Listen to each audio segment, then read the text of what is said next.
Hello प्यारे बच्चों, welcome back and let us start the continuation of our lecture.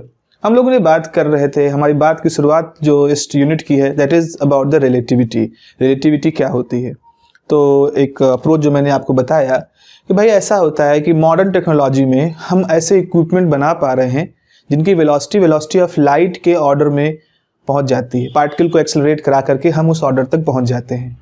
तो ऐसी स्पेसिफिक कंडीशंस में जहाँ की हमारी वेलोसिटी ऑफ लाइट के ऑर्डर की हो जाती है किसी ऑब्जेक्ट की, हमें लगता है, हमें पता चलता है कि न्यूटन के लॉज पूरी तरह से वहाँ पर लागू नहीं हो रहे हैं। We need some more kind of rules, we need some more new kind of principles.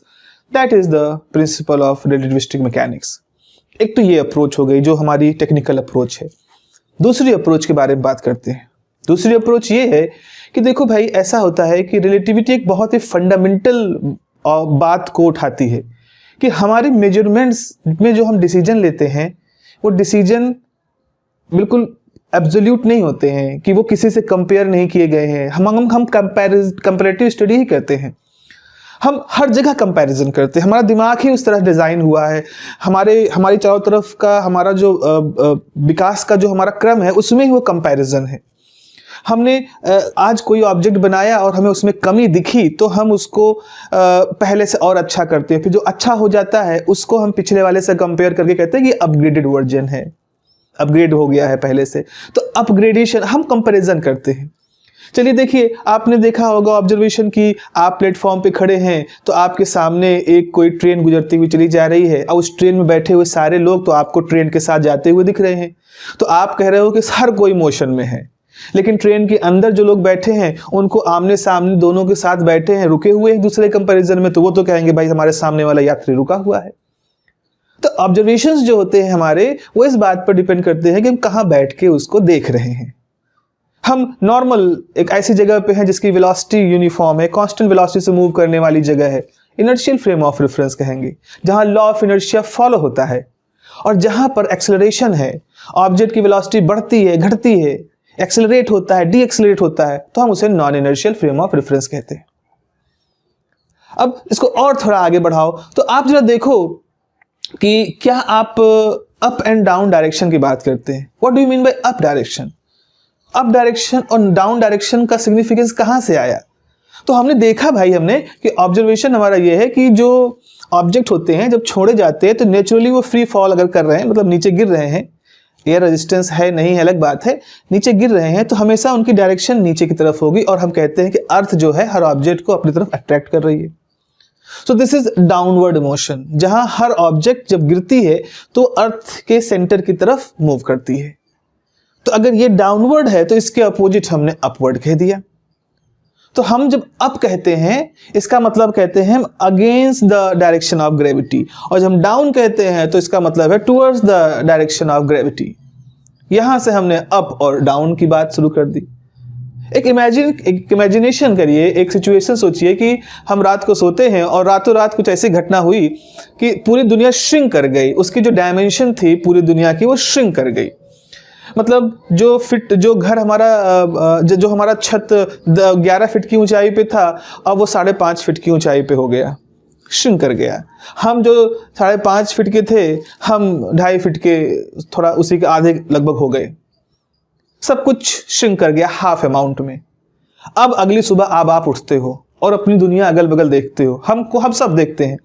तो क्या हम ये बता पाएंगे कि रातों रात चीजें श्रिंक हो चुकी हैं?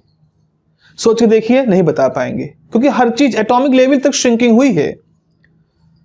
तो अब अभी तक आप अपने घर की छत को कैसे नापते थे? आपके पास एक मीटर स्केल था, मीटर स्केल का 0 फर्श पे रखा, छत तक ले गए, देखा 11.5 फीट या 11 फीट है, आपने कहा 11 फीट है ये। लेकिन वो जो फीता था वो भी तो श्रिंक कर गया, उसमें जो मिलीमीटर सेंटीमीटर के बीच की दूरी थी वो भी श्रिंक कर गई। तो अभी भी आपका वो जो श्रिंक किया हुआ फीता है, वो जो आपने श्रिंक किए हुए घर की छत को नापोगे तो वो उस फीते के साथ 11.5 फीट या 11 फीट ही दिखाएगा। क्योंकि दुनिया में अब वो फीता बचा ही नहीं, पूरी दुनिया में हर चीज श्रिंक हो चुकी है। तो आपके पास वो वाला फीता जो रात से पहले था वो नहीं है, इसीलिए आप कहीं कोई सबूत नहीं बचा जो ये दिखाए कि रातों रात कुछ इस तरह घटना हो चुकी है। तो this is relativity. We can जज, हम कोई चीज बता सकते हैं, हम चीज कह सकते हैं only by comparing it with something, कुछ चीज़ से कंपेयर कर ले, हम किसी तरह कंपैरिजन करने को पा जाएं, देन हम इस तरह के निर्णय लेते हैं। तो कोई लाइन छोटी है, अगर हम कह रहे हैं कि ओके मैंने एक ड्रॉ किया एक लाइन, बताइए लाइन बड़ी है छोटी है, मतलब this is a very incomplete kind of question. हाँ, अगर हमने एक लाइन और बनाई, देन वी कैन कंपेयर कि इसके कंपैरिजन में ये लाइन बड़ी है। इस तरह से हम कंपैरेटिवली स्टडी करते रहते हैं। अब आते हैं अपने मेन मुद्दे पर, वेलोसिटी की बात करते हैं। वेलोसिटी की बात करिए, देखिए आपने देखा होगा कि कई बार मित्र लोग हैं, अगल बगल सड़क पे जा रहे हैं, बातें करते हुए चले जा रहे हैं।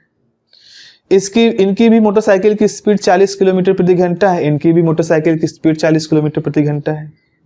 दोनों ने अपने मोटरसाइकिल की स्पीड फिक्स कर ली। तो जब दोनों एक दूसरे के साथ चल रहे हैं तो उस समय उन दोनों को एक दूसरे की वेलोसिटी कितनी समझ में आ रही है? 0, क्योंकि एक दूसरे के सापेक्ष रुके हुए हैं। जैसे फॉर एग्जाम्पल आपके पास एक ऑब्जर्वर है जो v1 वेलोसिटी से मूव कर रहा है, दूसरा ऑब्जर्वर है जो v2 वेलोसिटी से मूव कर रहा है। तो जब दोनों एक साथ मूव कर रहे होंगे तो एक दूसरे के कंपैरिजन में कितनी वेलोसिटी इनकी होगी? तो इनके बीच में जो रिलेटिव वेलोसिटी होगी वो होगी v1 माइनस v2, जो बड़ा है उसमें से घटा दीजिए। अगर दोनों बराबर हैं तो ये 0 हो जाएगा। अब यहां पर देखो v1 0 नहीं है, v1 मान लो 40 किलोमीटर प्रति घंटा है, v2 भी 40 किलोमीटर प्रति घंटा है, लेकिन फिर भी इन दोनों का डिफरेंस 0 है। तो ये दोनों एक दूसरे के रिस्पेक्ट में रुके हुए देखेंगे। मान लो एक तीसरा इंसान यहां से गुजरा, और तीसरे इंसान की वेलोसिटी है 50 किलोमीटर प्रति घंटा, 50 किलोमीटर पर आवर। तो जब वो इन दोनों के बगल से गुजरेगा तो इन्हें वेलोसिटी कितनी समझ में आएगी? इन्हें वेलोसिटी समझ में आएगी v3 माइनस v2 या v1 जो भी कह ले, that is 10 kilometre per hour. तो इन दोनों चलते हुए लोगों को ये 50 किलोमीटर की स्पीड से जाता हुआ इंसान 10 किलोमीटर पर आवर की वेलोसिटी से मूव करता हुआ दिखाई पड़ेगा। जबकि अगर कोई व्यक्ति यहां खड़ा हुआ है, एक चुपचाप यहां खड़े होकर के देख रहा है, तो वो पाएगा कि इस कार की, इस व्हीकल की जो स्पीड है वो 50 किलोमीटर प्रति घंटा है और इन दोनों की स्पीड 40 किलोमीटर प्रति घंटा है।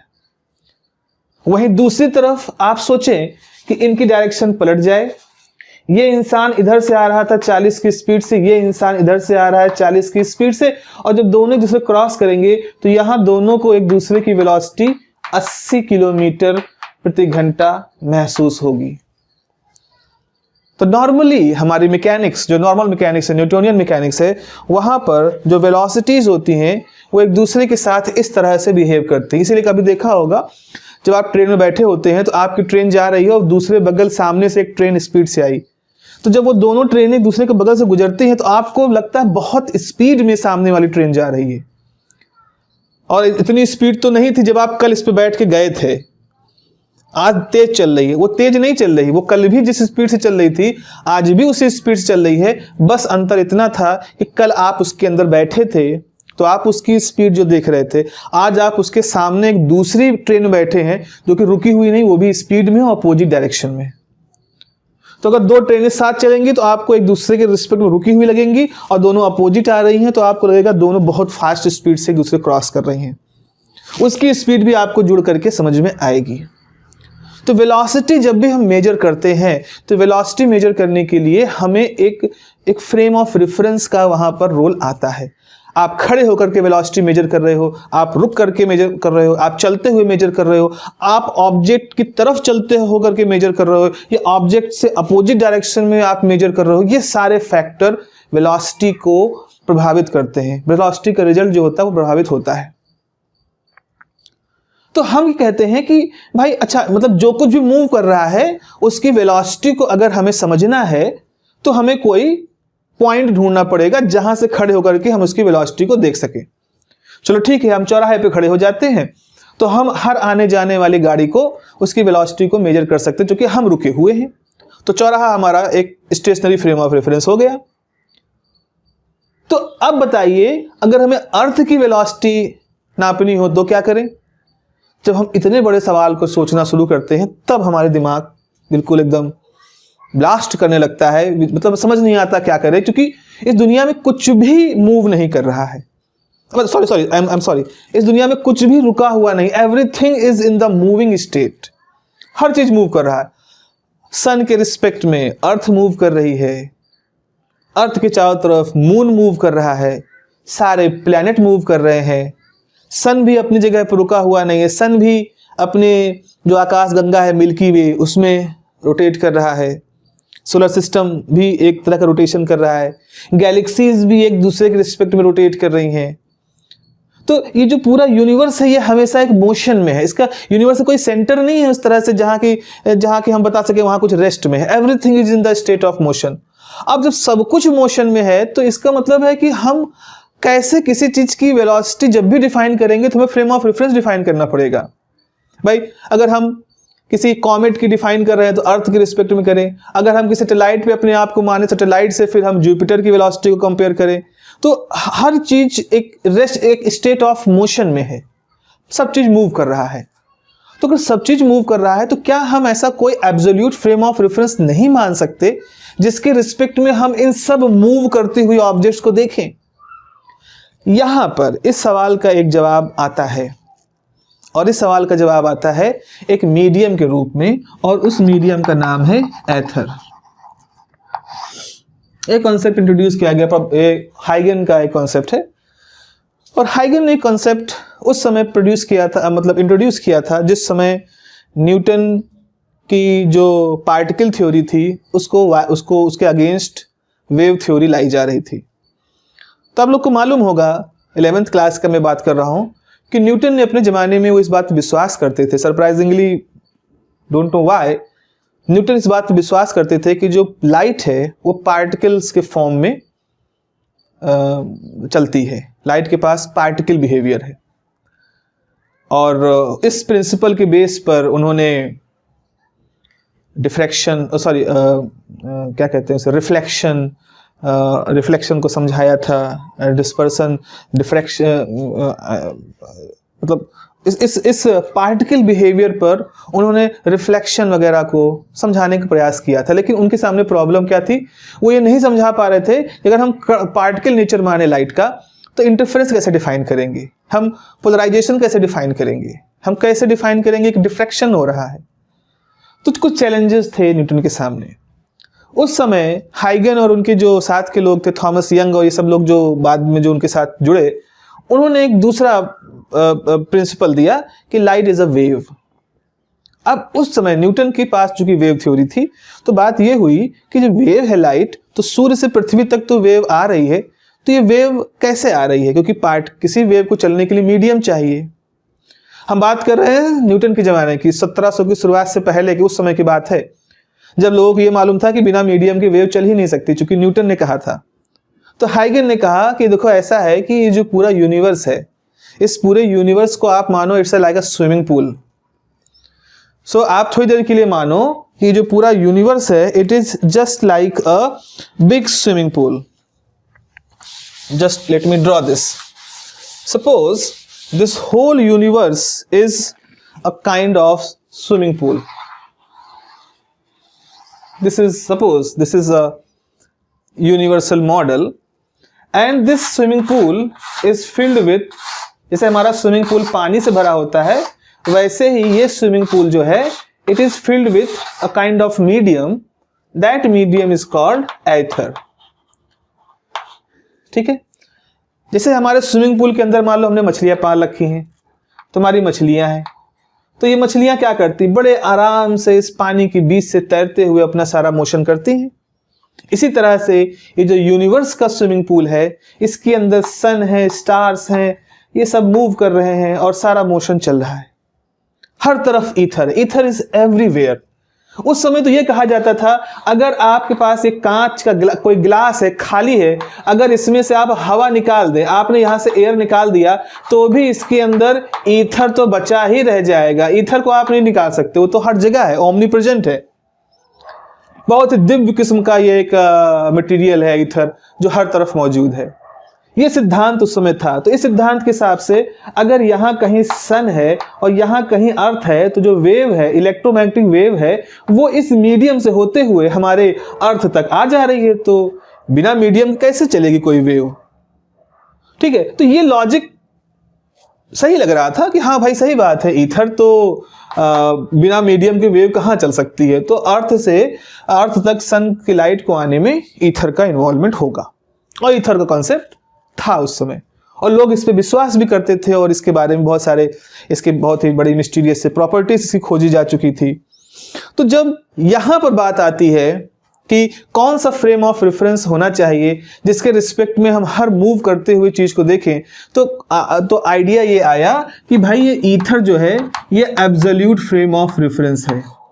हम जितनी भी चीजें देखते हैं, हम यूनिवर्स में जितनी भी तरह के मोशन देखते हैं, उन सारे मोशन को हम इस ईथर नाम के एब्सोल्यूट फ्रेम ऑफ रेफरेंस के रिस्पेक्ट में कह सकते हैं कि ईथर के रिस्पेक्ट में सन मूव कर रहा है, इस ईथर के रिस्पेक्ट में गैलेक्सी मूव कर रही है, ईथर के रिस्पेक्ट में हर चीज मूव कर रही है।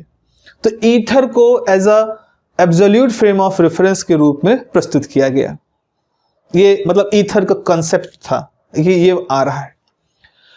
और क्या क्या प्रॉपर्टी है, ईथर इनविजिबल है, ईथर स्टैटिक सा है, ईथर की डेंसिटी अलग सी है, ईथर में बहुत सारे ऐसे ऐसे गुण हैं कि आप उसे सीधे तौर पे देख नहीं सकते, ईथर इतना पतला है कि रात आसमान में आप देखते हैं तो आपको बहुत दूर के तारे दिखाई पड़ते हैं, क्योंकि है ईथर हर तरफ है, लेकिन वो इतना पतला है, इतना झीना है कि वो आने वाली लाइट को एब्जॉर्ब नहीं करता, इसीलिए आप दूर के तारों को भी देख सकते हो। उसमें बहुत अच्छी इलास्टिसिटी है कि जैसे कोई प्लैनेट गुजरता है तो वो तुरंत अपने आप को रिकवर कर लेता है, तो ऐसा कुछ डिस्टर्बेंस नहीं क्रिएट होता है कि आप उस डिस्टर्बेंस को देख करके ईथर को पता कर सको।